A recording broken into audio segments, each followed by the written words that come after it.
Healing the Past by Nurturing the Future is a national research project being led by Aboriginal midwives, psychologists and researchers to develop better ways to support Aboriginal and Torres Strait Islander parents who may have experienced complex trauma. This video has been funded by the Loacher Institute. Whilst we have taken great care in talking about these issues sensitively, some issues may be potentially distressing and may remind us of our own experiences, causing a trigger. For some people, these physical and psychological responses can be overwhelming. Supports are available if you need to talk to someone and are included at the end of the video and on our website. In Australia, colonisation involves successive waves of physical and structural violence, including direct conflict, removal of children from families, and ongoing discrimination.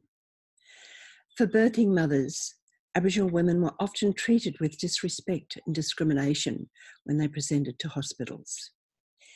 Previous to colonisation, Aboriginal peoples used ceremony and ritual in healing emotional suffering, so trauma from natural disaster or inhuman conflict was healed.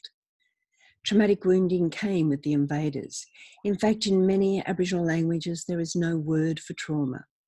Becoming a parent is a really exciting time for all of us, but it is the hardest thing that most of us do in our lives, and it can be a particularly hard time for people who've experienced hurt in their own childhoods.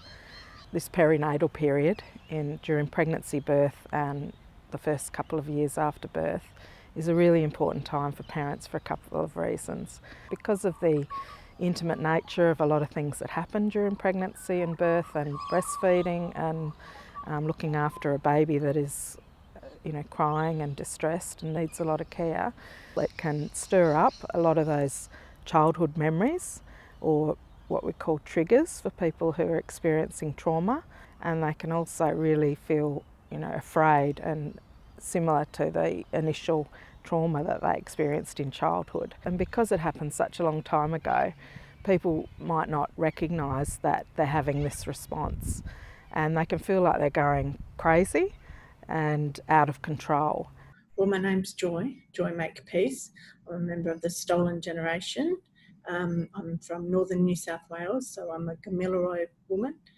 When I was 24 years old, I got pregnant, and with my first son, I ended up in Helen Mayo House, which is a place for mums and babies that are having big emotional upheavals at the time. But now, 23 years later on, I'm looking and realise that there probably were quite a few early childhood experiences that I'd experienced that would potentially flag that this is something that could have happened. So things like my mum's background, which is that she had been diagnosed with schizophrenia, have two siblings that were also identified as having that, and the fact that I was removed from my biological mum, growing up in a non-Aboriginal surrounding family setting, and also other, just that identity, whole loss of identity. And I just wish that I'd seen someone, or someone had probably said, perhaps pulled me aside and said, have you got some supports in place before you had the baby? And I'm hoping that that's what would happen in the future for other families. In complex trauma, there's a particularly difficult extra layer involved. It's not just the trauma, but there's a conflict that arises between the desire of a child to be attached to their primary caregiver and the fact that primary caregiver may be abusing them. So two things are in conflict, between the desire to survive and to lean on the person you need the most, but the difficulty and the trauma associated with that relationship. And it has incredible consequences later in life. One of the things we realise now is that the complex trauma arising from childhood abuse really plays out in a range of ways in adult life. And one of the significant ways it plays out is a difficulty with attachments and difficulty with relationships. And it can particularly arise at times of childbirth, before and after birth, and the attachment that normally goes fairly readily with that newborn baby. It can give rise to fear, it can give rise to panic, to difficulty with bonding with the child. So it's a very real phenomenon. It's not about bad parenting or being a bad mother or parent. It's about the very real difficulty of suddenly dealing with this newborn child when it triggers lots of past memories for you. Childhood maltreatment is something that, you know, up to half of all children in the world experience. If people are having these distressing symptoms, they're not able to provide that sort of nurturing environment for their child. That trauma can then be passed on to the next generation. So it's really important that parents can understand that they're not going crazy, that these are normal responses to what's happened, and that there's a lot of things that people can do to, you know, understand and manage those. Experiencing safety, personal and cultural safety, and establishing safety in one's life is absolutely critical. That's the foundations. It's also important to give parents an opportunity to make meaning of the traumatic experiences in their lives, to be able to link the dots, so to speak, with their own histories of trauma and perhaps intergenerationally, to make sense of those experiences. Relational strategies are really, really important. Getting at least 5 or 6 really solid supports in your life is critical.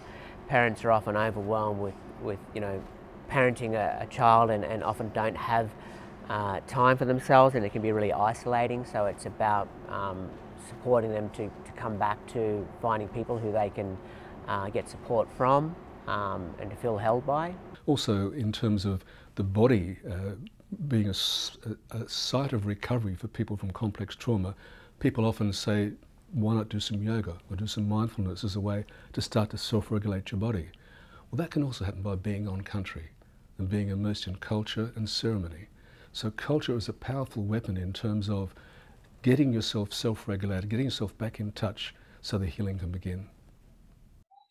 We need to understand and address traumatic imprints, living within both the modern world while using the wisdom of our ancestors as we bring our new babies to life. There was a time when grandmothers were midwives. In the early light, an older woman leaves the camp with a young woman who has commenced labour. An apprentice would be present. They come to a secluded spot and a small fire is lit near the trunk of a tree, a birthing tree. The midwife adds herbs from her string bag to the fire. The young woman straddles the smouldering fire, allowing the aromatic smoke to engulf her body. The older woman sings and massages her spine, while the young woman presses her back against the trunk of the tree to brace herself when she pushes. The tree imparts an energetic alignment to the mother's spine, a birth-giving empowerment from the earth. At birth, the placenta is buried in the depression of the birth spot, and this place of birth will shape his or her identity and ritual obligations for the rest of the life.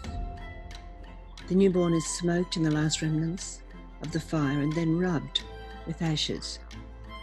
But before she returns the newborn to the new mother, the midwife walks out of sight and holds the baby close to her face, breathes into his or her nostrils sacred totem names and kinship lineage that establish the basic knowledge of indebtedness to and respect for all our relations.